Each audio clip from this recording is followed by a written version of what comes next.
السلام علیکم ورحمۃ اللہ وبرکاتہ۔ الحمد للہ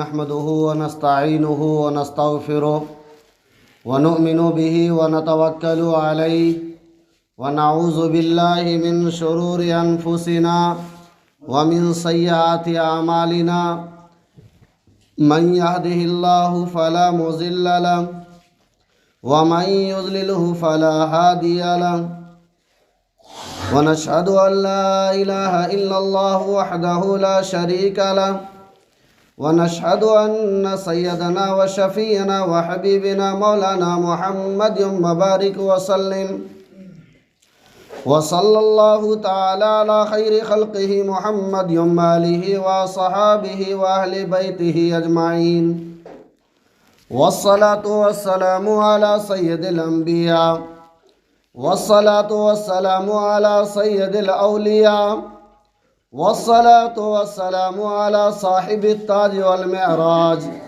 أما بعد فقد قال الله تبارك وتعالى في القرآن الكريم والفرقان الحميد فأعوذ بالله من الشيطان الرجيم بسم اللہ الرحمن الرحیم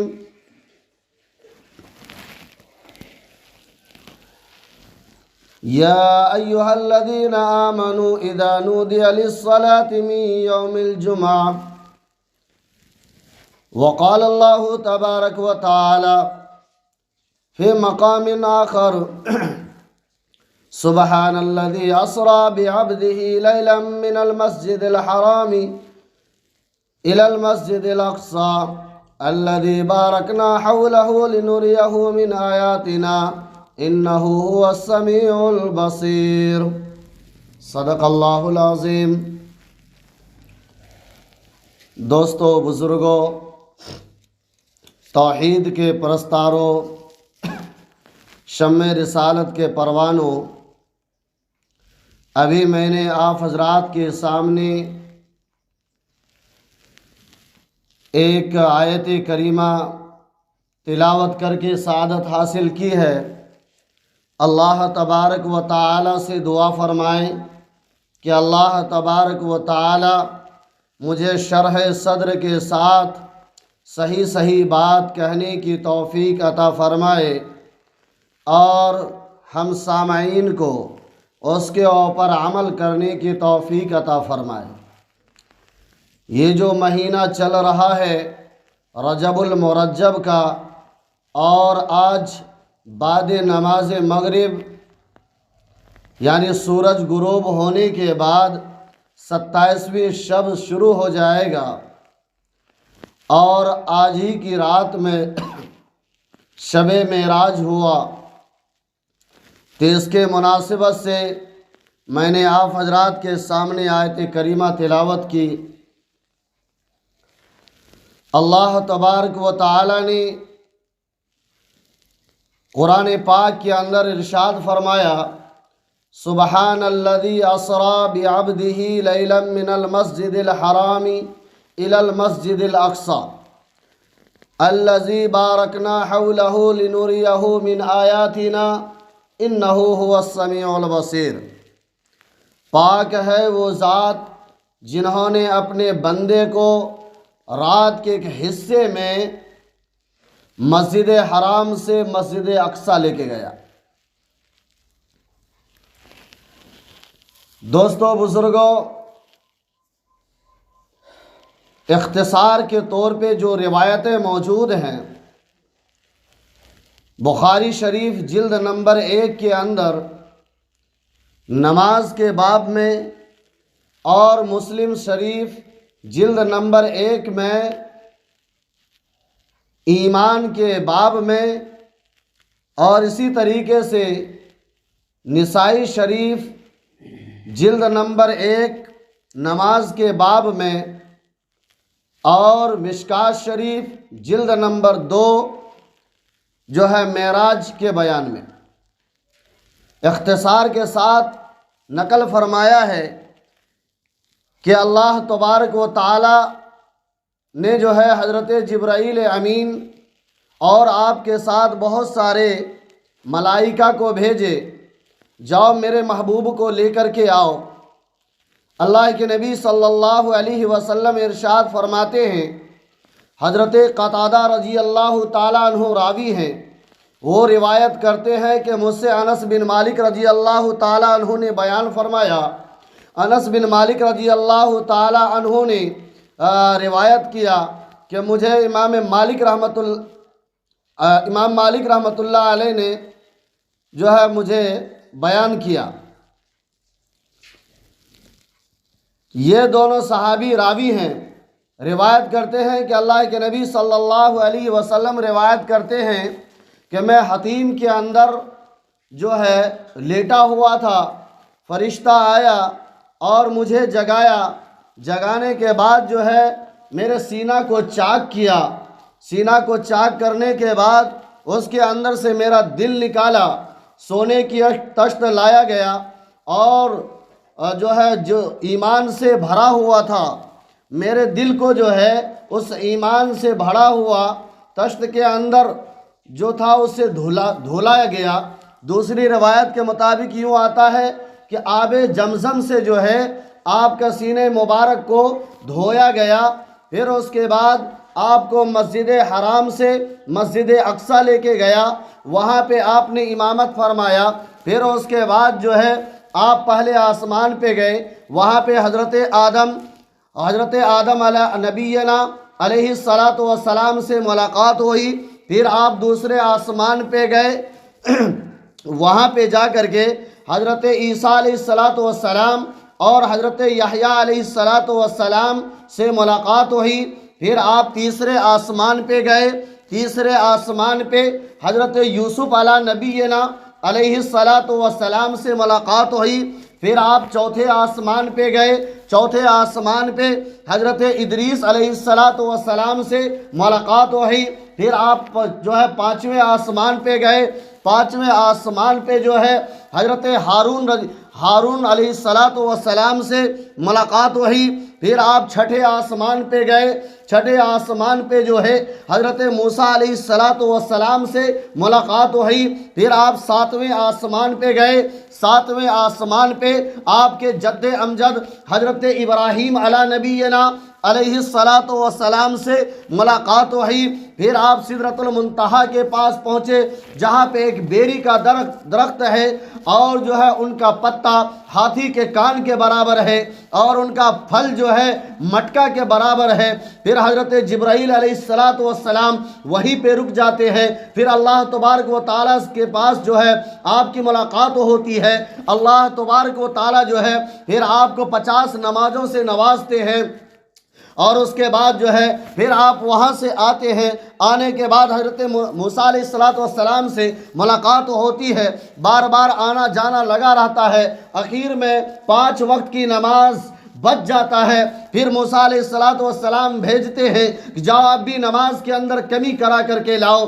اللہ کے نبی نے فرمایا کہ مجھے اب شرم محسوس ہوتی ہے، میں اس کے اوپر راضی ہوں، پھر وہاں سے آپ آتے ہیں، آنے کے بعد جو ہے پھر صحابہ کرام کو بتاتے ہیں، یہ روایت بخاری میں بھی موجود ہے، یہ روایت مسلم میں بھی موجود ہے، یہ روایت نسائی شریف میں بھی موجود ہے، یہ روایت مشکات شریف میں بھی موجود ہے، لیکن آؤ میرے دوستو بزرگوں، یہ تو اختصار کے ساتھ میں نے نقل کیا، لیکن جو مختلف طرق سے اور مختلف کتب سے جو واقعہ ہمیں ملتا ہے، جس انداز میں ملتا ہے، ہم اس انداز میں جو ہے آپ کے سامنے رکھنے کی جرات کریں گے۔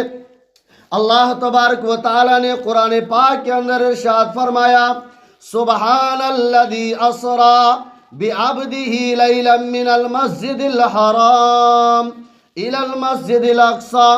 سبحان الذی سے جو ہے اللہ تبارک و تعالی نے اپنی بات کا آغاز فرمایا، کیوں کہ اللہ تبارک و تعالی روز اول سے اس بات کو جانتے تھے کہ جب میرا محبوب دنیا کے اندر جو ہے یہ واقعہ کو بتلائیں گے، دنیا کے اندر جب میرا محبوب جائے گا اور جب یہ مناظر کو بتلائیں گے کہ میں نے رات کے ایک حصے میں جو ہے مسجد اقصی سے لے کر کے مسجد حرام سے لے کر کے میں نے مسجد اقصی تک کا سفر کیا، پھر وہاں سے میں نے ساتوں آسمان کا سفر کیا، پھر میں جو ہے سدرۃ المنتہا کا سفر کیا، پھر میں اللہ سے ملاقاتیں کی، تو یہ دنیا والے بے وقوف سمجھیں گے، یہ دنیا والے آپ کو جو ہے آپ کو جھٹلائیں گے، آپ کو ٹھکرائیں گے۔ اسی بنیاد پہ رب ذوالجلال نے کہا سبحان الذی، یعنی جو یہ سیر کروایا ہے، جس نے یہ واقعہ کو رونما کروایا ہے، وہ پاک ذات ہے، وہ پاک ذات ہے،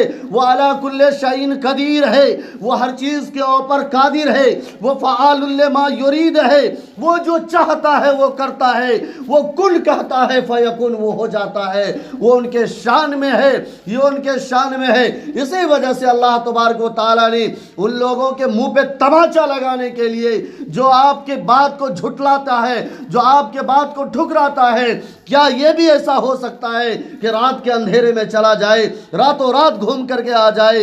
تو ان لوگوں کو جواب دینے کے واسطے رب ذوالجلال نے کہا سبحان الذی اسری، یعنی جو ہے پاک ہے وہ ذات جس نے اپنے بندہ کو بے عبدی ہی، عبد کا لفظ فرمایا، بے نبی ہی بھی کہنا چاہیے، بے رسولی بھی کہنا چاہیے، اور اس کے بعد جو ہے اور بھی دوسرے القاب تھے اللہ کے نبی صلی اللہ علیہ وسلم کے، دوسرے القاب سے آپ نواز لیتے، لیکن نہیں، اللہ تبارک و تعالیٰ نے بے عبدی ہی لگا کر کے جو ہے دنیا والے کو یہ بتا دینا مقصد تھا کہ او دنیا والو تم یہ نہ تصور کرو خدا خدا ہے، رسول اللہ ہے، خدا کی ذات کچھ اور ہے، رسول اللہ کی ذات کچھ اور ہے، خدا کا ثانی نہیں ہے تو رسول اللہ کا بھی ثانی نہیں ہے، خدا کا الگ مقام ہے، رسول اللہ کا الگ مقام ہے۔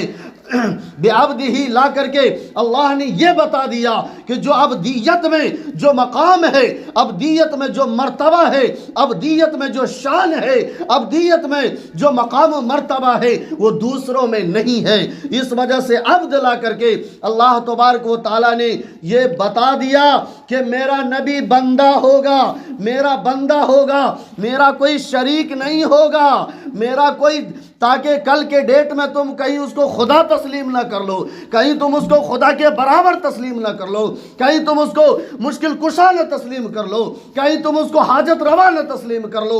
اس وجہ سے میں نے بے عبدی ہی کا لفظ لایا کہ میں نے اپنے بندے کو جو ہے اسرا، رات کے کچھ حصہ میں جو ہے ان کو سیر کرایا، بے عبدی لیلم من المسجد الحرام، مسجد الحرام، مسجد الحرام، مسجد حرام کہتے ہیں جو کعبہ ہے، کعبہ کے ارد گرد جو بنا ہوا ہے اسی کا کہتے ہیں مسجد حرام، اور بسا اوقات جو ہے وہ کعبۃ اللہ کو بھی مسجد حرام سے تعبیر کیا گیا ہے، اور اس کے بعد جو ہے پھر رات کے ایک حصے میں لے کے جاتا ہے۔ آئیے سب سے پہلا نمبر پہ یہ میں بتانے کی جرات کر رہا ہوں کہ اللہ کے نبی صلی اللہ علیہ وسلم نے ارشاد فرمایا کہ میں حتیم کعبہ کے اندر آرام فرما رہا تھا، میں حتیم کعبہ کے اندر سو رہا تھا، اللہ تبارک و تعالیٰ نے ملائکہ کو بھیجا، جاؤ میرے محبوب کو بلا کر کے لاؤ۔ فرشتے تو آپ کے پاس پہنچ گئے، لیکن دیکھا کالی کملی والے آرام فرما رہے ہیں، دیکھا کالی کملی والے تو سو رہے ہیں، میں جگاؤں تو کیسے جگاؤں؟ میرے بھائیوں، بزرگوں، دوستوں، فرشتہ اب کہنے لگتا ہے کہ اے کالی کملی والے، میں آپ کے محبوب کو جگاؤں تو کس طریقے سے جگاؤں؟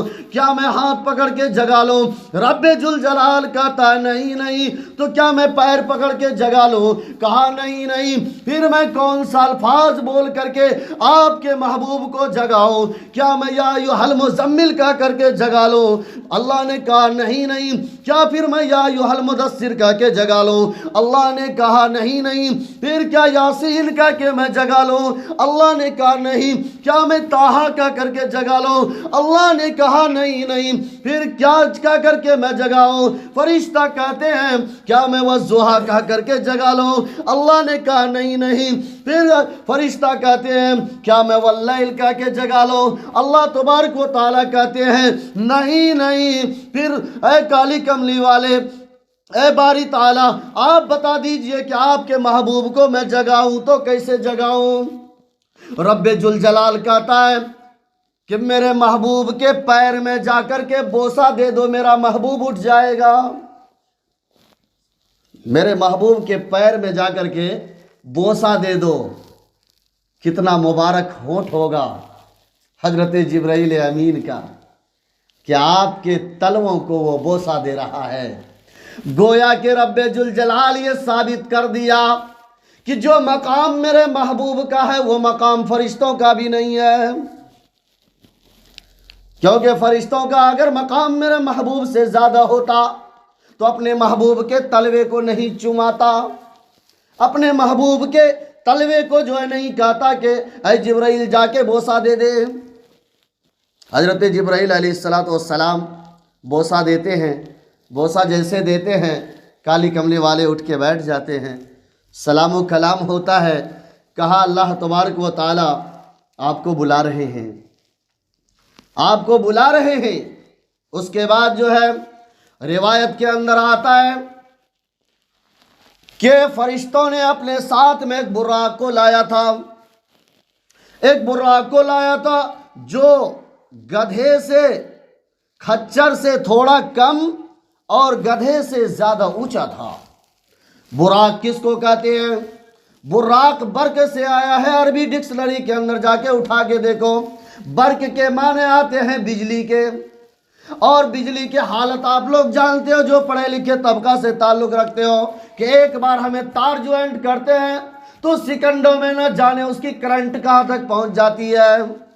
اور یہ تو برق کہا، براق یعنی بجلی سے بھی کئی گنا تیز بھاگنے والا جانور، بجلی سے بھی، گویا کہ جہاں نظر پڑتی تھی وہیں پہ آپ کا قدم پڑتا تھا۔ براق کو لایا جاتا ہے، اللہ کے نبی صلی اللہ تعالی علیہ وسلم کو براق کے اوپر سوار کیا جاتا ہے تو براق تھوڑا سا جو ہے شیخی بگھارنے لگتے ہیں اور اچھلنے کودنے لگتے ہیں۔ حضرت جبرائیل علیہ السلام اس براق کو ڈانٹتے ہیں، کیا ہے براق، تجھے معلوم ہونا چاہیے کہ آج تیرے کندھے کے اوپر کون سوار ہونے جا رہا ہے؟ جو رسولوں کا رسول ہے، آج وہ تیرے کندھے کے اوپر سوار ہونے کے لیے جا رہا ہے، اور تو یہ ہے کہ تم اس کے شان میں گستاخی کر رہے ہو، تم اچھل کود رہے ہو۔ اللہ تبارک و تعالی تمہارا مواخذہ فرما لے گا، تمہارے پکڑ فرما لے گا۔ براق رونے لگ جاتا ہے، براق کانپنے لگتا ہے، ڈر محسوس ہو جاتا ہے، لیکن پتہ چلتا ہے براق نے کہا میں کیوں نہ اچھلوں، میں کیوں نہ خوشی مناؤں کہ آج میرے مقدر کا سکندر بننے والا ہے، آج میرے کندھے کے اوپر ایک ایسی شخصیت جو ہے سوار ہونے والا ہے جس شخصیت کا کوئی اندازہ نہیں لگا سکتا۔ آج میرا تعلق اس شخصیت سے جڑنے والا ہے۔ گویا کہ وہ براق جو ہے گستاخی میں نہیں اچھلا تھا بلکہ خوشی میں اچھل رہا تھا، وہ خوشی منا رہا تھا، شیخی بگار رہا تھا، گویا کہ دوسرے براقوں کے اوپر، دوسرے چیزوں کے اوپر وہ فخر فرما رہا تھا کہ او دنیا والوں دیکھو آج میرا مقام کو، آج دنیا والوں دیکھو میرے مرتبہ کو، کہ آج میرے اوپر کالی کملی والے سوار ہونے والا ہے۔ یہ اصل میں دنیا کو دکھانا ان کا مقصد تھا۔ براق کے اوپر آپ سوار ہوتے ہیں، براق کے اوپر جیسے سوار ہوتے ہیں، میرے بھائیوں بزرگوں دوستوں، یہاں پہ شاعر مشرق ڈاکٹر علامہ اقبال کی ایک بات یاد آتی ہے۔ شکوہ جواب شکوہ سے میں پوری بات نہیں، مختصر طور پہ ایک بات کا دینا چاہتا ہوں کہ علامہ اقبال نے یہ سوال کھڑا کیا تھا کہ آپ نے آخری پیغمبر، آخری نبی کا مقام مرتبہ اتنا اونچا کیوں فرمایا؟ ایک لمبی گفتگو ہے، میں اس میں نہ جاتے ہوئے اللہ تبارک و تعالیٰ نے جواب دیا تھا کہ اے کالی کملی والے، میرے محبوب کا تم مقام اور مرتبہ پوچھتے ہو تو سن لو۔ میرے محبوب کا مقام اتنا اونچا ہے، اتنا اعلیٰ ہے، اتنا عرفہ ہے، اتنا بلند ہے کہ اگر میرے محبوب کا قدم مکہ کی گلیوں میں پڑے گا تو میں مکہ کو مکرمہ کر کے اس کے مقام کو اونچا کر دوں گا۔ اگر میرے محبوب کا قدم مدینہ کی گلیوں میں پڑے گا تو میں مدینہ کو منورہ کر کے میں اس کے بھی مقام کو اونچا کر دوں گا۔ اگر میرے محبوب کا قدم جو ہے دائی حلیمہ کے اونٹنی کے اوپر پڑے گا تو میں اس اونٹنی کو بھی ساری اونٹنیوں کا سردار بنا کر کے میں اس کے بھی مقام کو اونچا کر دوں گا۔ اگر میرے محبوب کا قدم جو ہے براق کے کندھوں کے اوپر پڑے گا تو میں اس براق کو بھی سارے براقوں کا سردار بنا کر کے میں اس کے بھی مقام کو اونچا کر دوں گا۔ تو کیوں نہیں براق اچھلے بھائی؟ کیوں نہیں خوشی سے جھومے کہ آج میرا مقام اونچا ہونے والا ہے، آج میرا مرتبہ بلند ہونے والا ہے، آج ساری مخلوق کے اوپر میری فضیلت ثابت ہونے والی ہے۔ کیوں نہیں جو ہے یہ براق شیخی بگھارے، کیوں نہیں خوشی میں اچھلے؟ اللہ نے کہا اگر میرے محبوب کا قدم جو ہے سیدنا ابو بکر صدیق رضی اللہ تعالیٰ عنہ کے کندھے کے اوپر پڑے گا تو میں حضرت سیدنا ابو بکر صدیق رضی اللہ تعالیٰ عنہ کو سارے صحابہ کا ان کو سردار بنا کر کے میں اس کے بھی مقام اور مرتبہ کو اونچا کر دوں گا۔ اگر میرے محبوب کا قدم حضرت عائشہ رضی اللہ تعالیٰ عنہ کے حجرے میں پڑے گا تو میں اس حجرے کو بھی جنت کے ٹکڑوں کا اس کو سردار بنا کر کے میں اس کے بھی مقام و مرتبہ کو بلند کر دوں گا۔ اللہ کے نبی صلی اللہ علیہ وسلم کو سوار کرتے ہیں، سوار کرنے کے بعد اب یہاں سے سفر کا آغاز شروع ہو جاتا ہے۔ سفر کا آغاز ہو رہا ہے۔ جب آپ نکل رہے ہیں ایک وادی سے گزرتے ہیں، اللہ کے نبی کو حضرت جبرائیل امین کہتے ہیں یہاں پہ رک جائیے، اتریے۔ کہا کیا معاملہ ہے؟ کہا یہاں حضرت عیسیٰ علیہ نبی علیہ السلام کی جائے پیدائش ہے، یہاں پہ حضرت عیسیٰ علیہ السلام پیدا ہوئے تھے، لہٰذا آپ اتریے اور 2 رکعت نماز ادا کیجئے۔ اللہ کے نبی اترتے ہیں، اترنے کے بعد جو ہے وہاں پہ 2 رکعت نماز ادا فرماتے ہیں۔ اس کے بعد پھر حضرت جبرائیل علیہ السلام آپ کو براق کے اوپر سوار کرتے ہیں اور جو ہے پھر سفر کا آغاز کرتے ہیں۔ پھر اچانک ایک وادی سے گزر رہے ہیں جو بالکل ہرا بھرا ہے اور بالکل جو ہے شجر و اشجار ہیں، کھجوروں کی کھیتیاں ہیں۔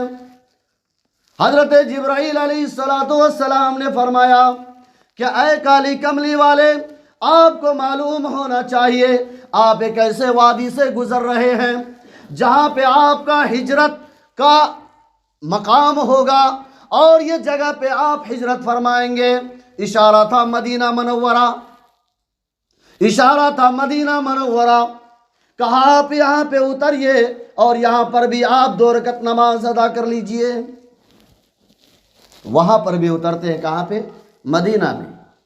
مدینہ میں اترنے کے بعد اللہ کے نبی صلی اللہ علیہ وسلم 2 رکعت نماز ادا کرتے ہیں۔ نماز ادا کرنے کے بعد جو ہے پھر آپ کا سفر کا وہاں سے آغاز ہوتا ہے۔ سوار ہوتے، سوار ہونے کے بعد آگے بڑھتے ہیں، سفر جاری ہے۔ میرے بھائیوں، بزرگوں، دوستوں، توحید کے پرستاروں، شمع رسالت کے پروانوں، اچانک ایک ایسے وادی سے گزر رہے ہیں کہ راستے میں خاتون مل جاتی ہے۔ راستے میں خاتون جو حسین و جمیل ہے، خوبصورت خوبرو چہرہ والی ہے، وہ بھاگ کر کے آپ کے سامنے آتی ہے، کہتی ہے السلام علیک ایھا النبی۔ آپ جیسے اس کو جواب دینے کی جرات کر رہے تھے، حضرت جبرائیل علیہ السلام نے منع فرما دیا کہ اللہ کے نبی آپ اس عورت کا جواب نہ دیجئے۔ کہا جبرائیل کیا معاملہ ہے؟ کوئی سلام کرے تو جواب دینا چاہیے، تم منع کیوں کر رہے ہو؟ حضرت جبرائیل علیہ السلام کہتے ہیں یہ عورت نہیں بلکہ یہ عورت کی شکل میں یہ دنیا ہے، اگر آپ اس کو سلام کا جواب دے دیتے تو آپ کی ساری امت ہی گمراہ ہو جاتی۔ کوئی دین کے اوپر برقرار نہیں رہتی، گمراہ ہو جاتی۔ آپ اس کو جو ہے سلام کا جواب نہ دیجئے۔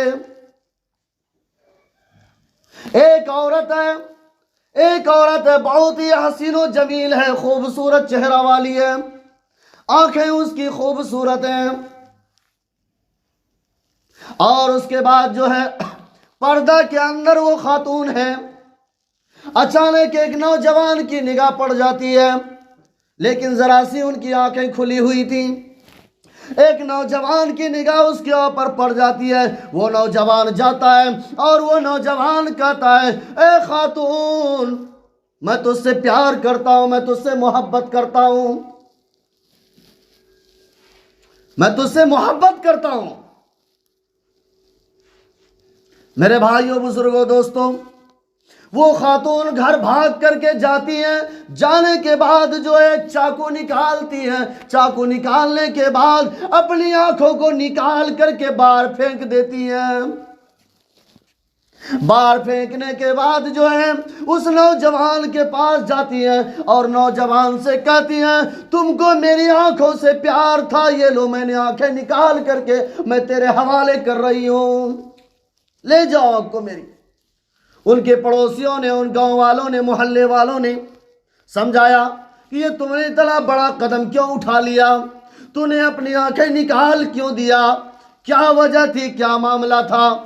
وہ خاتون کہنے لگی، یہ آنکھ کی وجہ سے میرا ایک نوجوان نے میرے اوپر فریفتہ ہو گیا، اس آنکھ کی وجہ سے جو میری آنکھیں کھلی ہوئی تھی وہ نوجوان میرے اوپر عاشق ہو گیا، لہذا میں اس آنکھ کو اب رکھنے کے قابل نہیں ہوں۔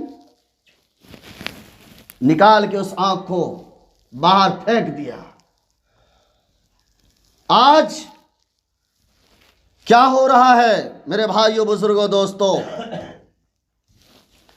جہنم کے اندر اللہ کے نبی صلی اللہ تعالی علیہ وسلم، کیونکہ آپ کو دوران معراج میں جہنم کا بھی سیر کرایا گیا،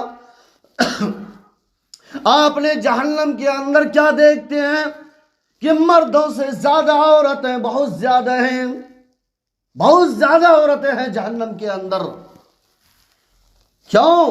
وہ اس کی وجہ یہ ہے، عورتیں بہت زیادہ ناشکرہ ہوا کرتی ہیں، ان کے شوہر بہت کچھ لا کر کے دے، بہت کچھ لا کر کے دے، اتفاق سے اگر ایک مرتبہ انہوں نے آرڈر کیا کچھ خریدنے کو بولی، اور اگر شوہر کے جیب میں پیسہ نہیں ہے، اگر انہوں نے نہیں دے پایا تو اس سے پچھلے جتنے بھی دیے ہیں ساری چیزوں کے اوپر وہ پانی پھیر دیتی ہیں، اور یہ منہ پہ کہہ بیٹھتی ہیں کہ آپ نے اب تک مجھے کیا دیا ہے، کہ نہیں حقیقت؟ آپ نے مجھے اب تک کیا دیا؟ یہ نہ اپنے شوہروں کے نہ شکریہ ادا کرنے کی وجہ سے جو ہے کل قیامت کے دن میدان محشر ہوگا، نفسی نفسی کا عالم ہوگا، تو جہنم کے اندر سب سے زیادہ یہ خواتین حضرات نظر آئیں گی، عورتیں سب سے زیادہ، کیونکہ دین کے اعتبار سے بھی یہ کمزور، ہر اعتبار سے یہ کمزور۔ ہم تو چلو الحمدللہ ذرا سا جمعہ میں بھی بیان سن لیتے ہیں، اس سے اور بھی آگے ہوتا ہے تو گشت میں بھی ہم کچھ سن لیتے ہیں، اور آگے ہوتا ہے تو ہم جلسے میں بھی چلے جاتے ہیں، اجتماع میں بھی چلے جاتے ہیں، اور وہاں پہ اللہ رسول کی باتیں سن لیتے ہیں، لیکن ہماری ماں بہنیں کہاں سنتی ہیں؟ کہاں سنتی ہیں؟ سنیں تو ان کو احساس ہو۔ جبکہ دین کو طاقت ملا تو ایک عورت کی وجہ سے ملا، اور دین کے واسطے جو ہے اگر اس روئے زمین کے اوپر اگر خون کا نذرانہ اگر کسی نے دیا، شہادت کے جام کو کسی نے نوش فرمایا، تو ایک عورت تھی حضرت سمیہ رضی اللہ تعالیٰ عنہ، جنہوں نے دین کے واسطے سب سے پہلے نمبر پہ قربانی پیش کی۔ اور اگر اس روئے زمین کے اوپر اللہ کے نبی صلی اللہ تعالی علیہ وسلم کے اوپر ایمان لائی تو وہ سب سے پہلے وہ ایک عورت تھی، وہ ایک خاتون تھی، حضرت خدیجہ الکبریٰ رضی اللہ تعالی عنہ۔ ایمان بھی پہلے قبول عورت نے کی، اور اسلام کو جو طاقت ملا وہ ایک عورت سے ہی ملا، کیونکہ حضرت خدیجۃ الکبریٰ رضی اللہ تعالی عنہ بہت بڑی مالدار تھی، بہت بڑی بزنس مین تھی، اس لیے اللہ کے نبی کی امانت کو دیکھ کر کے، اللہ کے نبی کے اخلاق کو دیکھ کر کے، اللہ کے نبی کے کردار کو دیکھ کر کے حضرت خدیجہ نے پیش کیا کہ میں آپ سے شادی کرنا چاہتی ہوں۔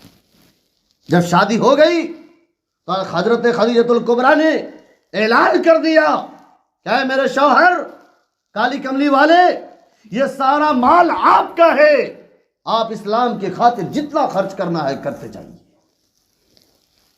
دین کے واسطے ہماری ماں بہنوں نے مال بھی لگایا ہے، جان بھی دیا ہے، لیکن افسوس آج ہماری ماں بہنیں، اس لیے کہا جاتا ہے، علامہ اقبال نے کہا تھا، مرد پڑھا فرد پڑھا، عورتیں پڑھی خاندان پڑھا۔ یعنی مرد اگر پڑھا تو فرد پڑھا، کوئی بات نہیں، مرد پڑھ لیا، جاب کر رہا ہے، ڈیوٹی کر رہا ہے، بس اتنے تک رہ جاتا ہے۔ لیکن اگر ایک خاتون پڑھتی ہیں، اگر ایک خاتون، ایک لڑکی ہمارے گھر کے اندر پڑھی لکھی ہوتی ہیں، ان کی نہ جانے کئی نسلوں تک پڑھی ہوئی ہوتی ہیں۔ کیوں؟ جو عورتیں پڑھی ہوئی ہوں گی، جو خاتون، جو ہماری ماں بہنیں پڑھی ہوئی ہوں گی، تو ان کے کوکھ سے جو اولاد وجود میں آئیں گے تو وہ چاہے گی کہ میرے جیسا میرا اولاد بنے، وہ اولاد کی صحیح پرورش کرے گی اور صحیح تربیت کرے گی۔ لیکن جو خود پڑھی لکھی نہیں ہے، جو اللہ رسول کے بارے میں کچھ جانتی نہیں ہے، پتہ چلا موبائل پہ ویڈیو بھی دیکھ رہی، ادھر دودھ بھی پلا رہی ہے، ادھر سیریل بھی دیکھ رہی ہیں اور ادھر دودھ بھی پلا رہی ہیں، تو بچہ یہ سیریل دیکھتے ہوئے جو تم دودھ پلا رہی ہو، خدا کی قسم یہ بچہ جب آگے بڑھے گا تو یہ بھی سیریل دیکھنے والا بنے گا، یہ بھی موبائل چلانے والا بنے گا۔ اللہ کا منادی مسجد سے ندا دے گا، حی علی الصلاۃ، حی علی الفلاح، آؤ نماز کی طرف، آؤ کامیابی کی طرف۔ لیکن نہیں، وہ انٹرنیٹ میں لگا رہے گا، وہ فیس بک پہ لگا رہے گا، وہ واٹس ایپ پہ لگا رہے گا، وہ ٹویٹر پہ لگا رہے گا، وہ انسٹاگرام پہ لگا رہے گا، وہ دوسرے چینلوں میں لگا رہے گا، لیکن مسجد آنے کی توفیق نہیں ملے گی۔ کیوں؟ اس لیے کہ ان کو جب تربیت دینا تھا تو اس سمے پہ تم موبائل دیکھ رہے تھے اور اس کو دودھ پلا رہے تھے۔ آج وہ دودھ کا اثر آپ کے بچوں پہ دکھ رہا ہے۔ مجھے معاف کرنا جی، اگر ہمارے بچے کہیں سے بگڑتے ہیں، ان کا سب سے پہلا نمبر پہ ذمہ دار ہمارے ماں باپ ہے۔ کیا جی حضرت جنتر لکھ کے دو، تعویذ لکھ کر کے دو، تعویذ سے کیا ہوتا؟ تعویذ سے کیا ہوتا؟ جب یہ بچے کو سیدھا کرنا تھا تب تو سیدھا نہیں کر پائے، اور اب جنتر کے پیچھے بھاگ رہے ہو، مولویوں کے پیچھے بھاگ رہے ہو، پنڈتوں کے پیچھے بھاگ رہے ہو۔ اب بھاگنے سے کیا ملے گا تجھے؟ ہم لوگ کسان ہیں، کھیتوں میں کام کرتے ہیں، کوئی جھاڑ ہے، جھاڑو درخت ہے، اور وہ درخت کو ہم کیا کرتے ہیں، اگر چھوٹا سا ہوتا ہے، اگر وہ سوکھنے لگتا ہے تو میرے بھائیو کیا چھوڑ دیتے ہو؟ نہیں، کیا کرتے ہیں؟ ہمیں پانی کا انتظام کرتے ہیں، ان کا پانی ہم ڈالتے ہیں اس کے اندر، پھر ہرا بھرا ہوتا ہے، پھر وہ درخت جب ٹیڑھا چلنے لگتا ہے، ہم کیا کرتے ہیں، ہم ان کو سیدھا کر کے چاروں طرف سے مٹی دے دیتے ہیں تاکہ یہ درخت بالکل سیدھا جائے، اور الحمدللہ سیدھا بھی جاتا ہے۔ لیکن جب یہ موٹا ہو گیا، بڑا ہو گیا، اب چاہو گے کہ میں اس کو سیدھا کر دوں، خدا کی قسم وہ درخت اکھڑ جائے گا، وہ درخت ٹوٹ جائے گا، لیکن اب وہ سیدھا نہیں ہوگا۔ ایسے ہی ہمارے بچے ہیں، جب آپ کو صحیح تربیت دینا تھا اس سمے پہ آپ نے تربیت نہیں دیا، جس سمے پہ ان کو سیدھا کرنا تھا اس سمے پہ آپ نے سیدھا نہیں کیا۔ اب جنتر کے پیچھے بھاگ رہے ہو، اب تعویذ کے پیچھے بھاگ رہے ہو، اب کچھ اثر کرنے والا نہیں ہے، کچھ اثر کرنے والا نہیں ہے۔ اللہ کے نبی صلی اللہ علیہ وسلم نے ارشاد فرمایا، جب تمہارے اولاد 10 سال کا ہو جائے اور وہ اگر نماز نہ پڑھے تو اس کے اوپر لکڑیاں اٹھاؤ۔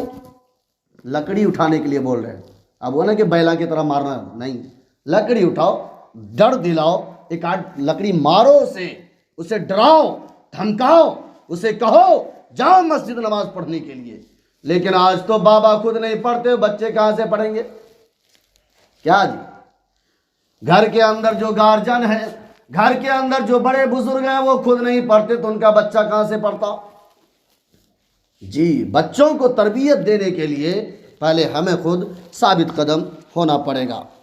اس کے بعد جو ہے اللہ کے نبی صلی اللہ تعالی علیہ وسلم کا سفر شروع ہے۔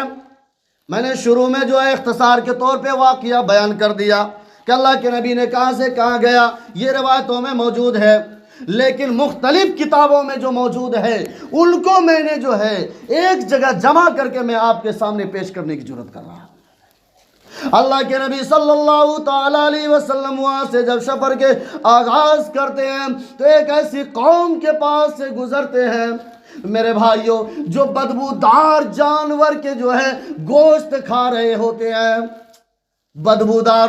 اللہ کے نبی نے فرمایا اگر ان کا ایک حصہ بھی اگر دنیا کے اندر دے دیا جائے تو ساری دنیا کے اندر اس کی بدبو پھیل جائے اور اس کے بدبو کی وجہ سے سارے کے سارے لوگ جو ہے ہلاک و برباد ہو جائے۔ اتنی خطرناک بدبو وہ ساری قومیں کھا رہی ہیں۔ اللہ کے نبی صلی اللہ علیہ وسلم نے یہ معاملہ دیکھا، یہ منظر دیکھا تو یہ واقعہ بیان کر رہے تھے صحابہ کرام کے درمیان میں۔ صحابہ کرام نے عرض کیا یا رسول اللہ مجھے ذرا اس کے بارے میں بتائیے کہ وہ بدبودار کو جو گوشت کو کھانے والے وہ کون سی قوم تھی، وہ کون سی قوم تھی جو بدبودار گوشت کھا رہی تھی؟ اللہ کے نبی نے فرمایا یہ وہ قوم تھی، یہ وہ لوگ تھے جس کو دنیا کے اندر جو ہے اللہ تبارک و تعالیٰ نے زکوٰۃ کو فرض فرما دیا تھا، زکوٰۃ کو فرض فرما دیا تھا اور اس کے اوپر حولان حول یعنی سال بھی گزر گیا تھا، ان کا بینک بیلنس رکھا رہ گیا، لیکن انہوں نے جو ہے زکوٰۃ کے مال کو نہیں نکالا، زکوٰۃ نہیں نکالا اور وہ زکوٰۃ کے رقم کو نکال کر کے خود کھاتا گیا اور اپنے بیوی بچوں کو بھی کھلاتا گیا۔ اللہ تبارک و تعالیٰ نے جو ہے ایسے قوم کو، ایسے لوگوں کو ایسے ہی عذاب کے اندر گرفتار فرمائیں گے۔ وہ جو ہے بدبودار گوشت کھائیں گے، سخت بدبو ہوں گے اس کے اندر، سخت بدبو ہوں گے اس کے اندر۔ اللہ حفاظت فرمائے۔ میرے بھائیوں پھر آپ کا سفر آگے بڑھا۔ زکوٰۃ شاہ عبد العزیز محدث دہلوی رحمۃ اللہ علیہ کا ایک واقعہ میں نے صبح جو ہے کتاب کے اندر دیکھا، مطالعہ کر رہا تھا، دیکھا شاہ عبد العزیز رحمۃ اللہ علیہ ایک واقعہ نقل فرماتے ہیں کہ آپ کے زمانے میں ایک شخص تھا جو ایک نمبر کا بخیل تھا، کنجوس تھا، جس کو ہم لوگ یہاں کی زبان میں کنجر بولتے ہیں۔ جی، ایک نمبر کا بخیل انسان تھا، اتنا بڑا بخیل تھا کہ اپنے بچوں کو بھی 10-20 روپیہ نہیں دیتا تھا کہ جاؤ میرے بچوں دکان میں کچھ کھا پی لو، اتنا بڑا بخیل تھا۔ اور مال کا انبار لگا ہوا تھا، سونے چاندی کا انبار لگا ہوا تھا۔ ایک وقت ایسا آ گیا کہ جب وہ اس دنیا کے اندر سے چلا گیا، مر گیا، تو ان کے اولادوں نے جو ہے دل میں احساس کیا کہ جیتے جی تو آج تک ہمیں اس نے 1 روپیہ نہیں دیا، تو ان کے مال کو مرنے کے بعد لے کر کے میں کیا کروں گا؟ چلو ان کا جتنا بھی زیور ہے، جتنا بھی سونا ہے، جتنا بھی چاندی ہے، سارے زیوروں کو لے کر کے، سارے ستاروں کو لے کر کے ان کے قبر میں ہم ڈال دیں گے۔ سارے زیورات کو لے کر کے ان کے قبر میں ڈال دیا۔ قبر میں ڈالنے کے بعد ان کے اولاد گھر چلے آئے، کافی عرصہ ہو گیا۔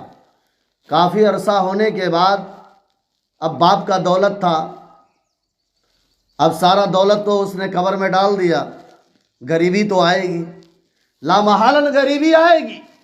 جب غریبی آ گئی، جب قحط سالی آ گیا، تو میرے بھائیو اب ان کے بچوں نے پریشان ہو گیا۔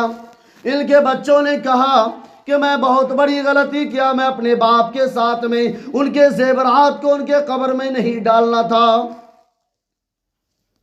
نہیں ڈالنا تھا۔ دل کے اندر بات خیال پیدا ہوئی کہ چلتے ہیں اور ہم اپنے باپ کے قبر کو کھود کر کے ہم وہ سارا مال پھر سے نکال لیتے ہیں۔ پھاوڑا لیا، کدال لیا، برچھے لیے، چل دیے رات کے اندھیرے میں قبرستان۔ قبرستان جانے کے بعد اپنے باپ کے قبر کو کھودتے ہیں۔ کھودنے کے بعد دیکھتے ہیں کہ جہاں پہ انہوں نے زیور کو رکھا تھا وہ زیور وہاں پہ موجود نہیں ہے۔ پھر کیا دیکھتا ہے کہ وہ سارا کے سارا زیور، بلکہ اس سے نہ جانے کئی گنا زیادہ اس قبر کے اندر پورے جسموں میں اس کا زیور لپیٹا ہوا ہے، ان کے شریروں کے اوپر پورا زیور رکھا ہوا ہے۔ انہوں نے کوشش کیا کہ اب یہ زیور کو لیں تو کیسے لیں۔ انہوں نے جیسے انگلی کو اس کے بدن کے اوپر سٹایا، انگلی کے اندر وہ تپش اور وہ گرماہٹ محسوس ہوئی، وہ جلن محسوس ہوئی کہ انہوں نے فوراً انگلی کو باہر نکال لیا۔ نکالنے کے بعد قبر کو فٹافٹ بند کر دیا۔ بند کرنے کے بعد بھاگتا ہوا گھر آیا۔ گھر میں کسی کو نہیں بتا رہا ہے، پریشان ہے، یہ جلن اس کا جا ہی نہیں رہا ہے۔ بڑے سے بڑے ڈاکٹر کے پاس جا رہے ہیں، کیا ہوا جی، اس میں جلن ہو رہا ہے اور یہ کٹا جا رہا ہے، پھٹا جا رہا ہے، درد حد سے زیادہ ہو رہی ہے، لہذا ڈاکٹر دوائی لکھ کر کے دے رہے ہیں، کوئی فائدہ نہیں پہنچ رہا ہے۔ اس کے بعد جو ہے یہ بھاگ کر کے حضرت شاہ محدث دہلوی، شاہ عبد العزیز محدث دہلوی رحمت اللہ علیہ کے پاس پہنچتے ہیں۔ کہتے ہیں حضرت آپ مجھے دم کر دیجئے، کیا ہوا؟ کہا اس کے اندر درد ہو رہی ہے، اس میں جلن سا محسوس ہو رہا ہے، میں بہت پریشان ہوں، 3-4 دن ہو گیا ہے۔ حضرت محدث دہلوی رحمت اللہ علیہ آیت کریمہ کی تلاوت کرتے ہیں، دم کرتے ہیں۔ کہا کچھ آرام ملا؟ کہا حضرت کچھ آرام نہیں ملا۔ دوسری بار دم کرتے ہیں، کہا کچھ آرام ملا؟ کہا حضرت کچھ آرام نہیں ملا۔ حضرت بھی بہت پریشان ہیں۔ تیسری بار پھر آیت کریمہ تلاوت کرتے ہیں، تلاوت کرنے کے بعد جو ہے پھر دم کرتے ہیں اور پوچھتے ہیں کہ کچھ آرام ملا؟ بولا ابھی بھی کچھ آرام نہیں ملا۔ حضرت سمجھ گئے معاملہ کچھ اور ہے۔ پھر بہت زیادہ پڑھنے کے بعد پھر اس کے اوپر دم کرتے ہیں، چوتھی بار بولتے ہیں بتاؤ کچھ آرام ملا یا نہیں ملا؟ کہتے ہیں حضرت ابھی بھی کچھ آرام نہیں ملا ہے۔ حضرت نے راز کی بات کو پکڑ لیا۔ حضرت کہنے لگے یہ کوئی دنیاوی بیماری نہیں ہے، بلکہ جہنم کے اندر سے جو اٹھتی ہوئی چنگاری ہوتی ہے یہ اس کا جلن ہے۔ تب جا کر کے وہ نوجوان لڑکا نے پورا راز کھول دیا۔ کیا حضرت میں قبرستان گیا تھا، زیورات کے لالچ میں نے دفن کیا تھا، لیکن جیسے میرے انگلی لگا کھالی وہ جلن ہو رہا ہے۔ شاہ محدث دہلوی رحمت اللہ علیہ نے کہا اس کا دنیا کے اندر کوئی جو ہے علاج نہیں ہے، اس کا ایک ہی علاج ہے، ایک ہی پانی ہے جس پانی سے تم علاج کر سکتے ہو، ایک ہی پانی ہے۔ حضرت کہنے لگے، وہ نوجوان کہنے لگا حضرت جلدی بتا دیجئے وہ پانی کون سا ہے جس پانی کو میں اپنے انگلی کے اوپر ڈالوں تو جو ہے وہ درد میری ختم ہو جائے۔ حضرت نے کہا وہ ایک ہی پانی ہے۔ کہا کیا؟ کہا جو ہے تم کسی تاریکیوں میں چلے جاؤ، بیاباں جنگل میں چلے جاؤ، کسی ایک کونے میں چلے جاؤ جہاں پہ تجھے کوئی نہ دیکھتا ہوگا، وہاں پہ چلے جاؤ اور 2 رکعت نماز پڑھ کے اللہ کے سامنے اتنا گر گرانا، اتنا رونا تمہاری آنکھوں سے جو آنسو گرے اس آنسو کو انگلی پہ لگا لینا، اللہ تمہارے درد کو ختم فرما دیں گے۔ نوجوان نے ایسا ہی کیا، جنگل چلا گیا۔ جنگل چل جانے کے بعد خوب روئے، رونے کے بعد آنکھ سے جو آنسو کا قطرہ گرا اس کو لگایا، لگانے کے بعد جو ہے اس نوجوان کو راحتیں ملی اور آرام ملا، اللہ کا شکر ادا کیا۔ یہ ہے مال۔ آج ہم مال کے چکر میں ہم نماز چھوڑ دیتے ہیں، آج ہم مال کے چکر میں جو ہے ہماری مسجدیں ویران ہو رہی ہیں، ہمیں ذرہ برابر بھی ڈر نہیں لگ رہا ہے کہ ہماری مسجدوں کے اندر پتہ نہیں نماز ہو بھی رہی کہ نہیں ہو رہی ہے، کسی کو احساس نہیں ہے۔ ہو سکتا ہے اپنے امام کو رکھا ہے تو امام سوتے رہ جائے، ہو سکتا ہے ہم بھی انسان ہیں۔ اگر آپ آئیں گے تو چلو جراسی میرے اگر نیند بھی لگ جائی تو جگہ تو دیے، آپ کو بھی نماز کی توفیق مل گئی، لیکن نہیں، پورا ٹھیکہ جو ہے آج انسان امام کے حوالے کر دیتا، لو جی تمہیں چا پڑھنا، تمہیں چا سارا کام کرنا۔ ہاں نہیں میرے بھائیوں، ہمیں قبر میں ہم اپنا حساب دیں گے، آپ اپنے قبر میں اپنا حساب دو گے۔ یہ امام آپ کو نہیں بچا پائے گا، اتنا ضرور ہے کہ آپ کے خلاف گواہی دے دے گا، کہو گا حضرات یہ تو الٹا ہو رہا، آپ میرے خلاف گواہی دو گے۔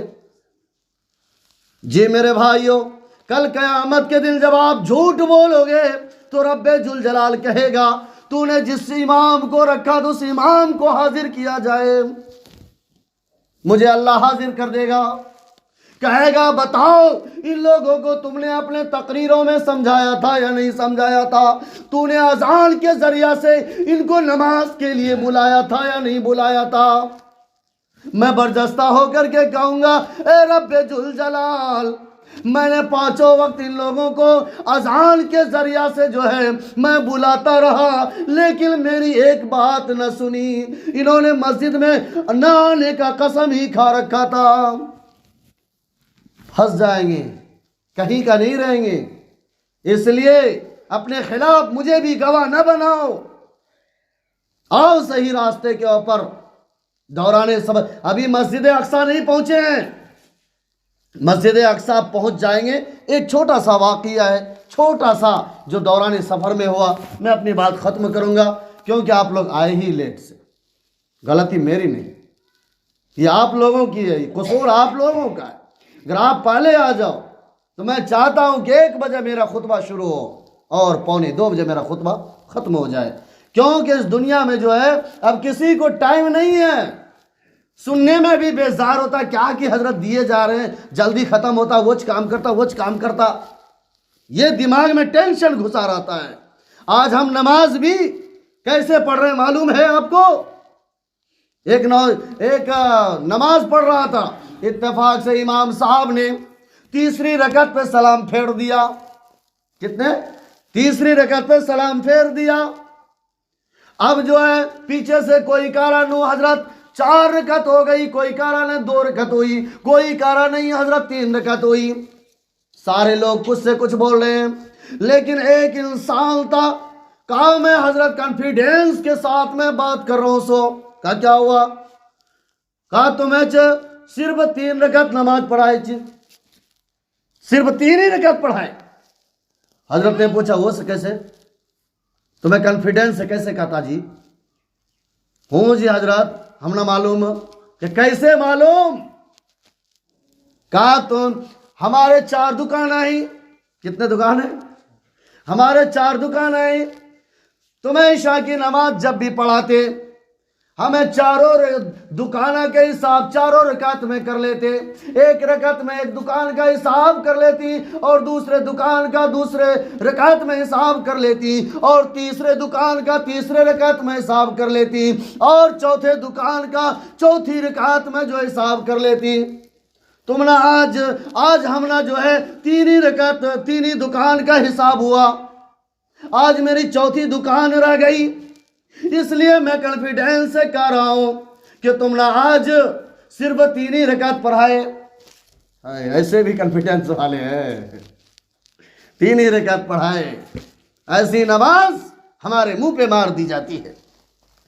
میرے بھائیوں اور میرے نوجوانوں، اللہ کے نبی صلی اللہ علیہ وسلم براق کے اوپر سفر کر رہے ہیں، حضرت جبرائیل امین اور اس کے ساتھ بہت سارے ملائکہ ساتھ میں ہیں، ایک ایسے لوگوں کے اوپر سے گزر ہوتا ہے، ایک ایسے وادی سے گزر ہوتا ہے کہ جہاں پہ تنور جانتے ہیں نا، جس میں وہ تندوری روٹیاں پکائی جاتی ہیں، تنور کے اندر سے آگ کے شعلے بھڑک رہے ہیں، اور وہ آگ کا شعلہ جیسے باہر آتا ہے تو بہت ساری اس کے اندر سے عورتیں اور مرد جو ہے ننگی اور ننگے دونوں کے دونوں باہر آتے ہیں، پھر آگ کا شعلہ نیچے جاتا ہے، وہ دونوں پھر نیچے جاتے ہیں، آگ کا شعلہ اوپر آتا ہے، پھر دونوں سارے کے سارے ننگے اوپر آتے ہیں۔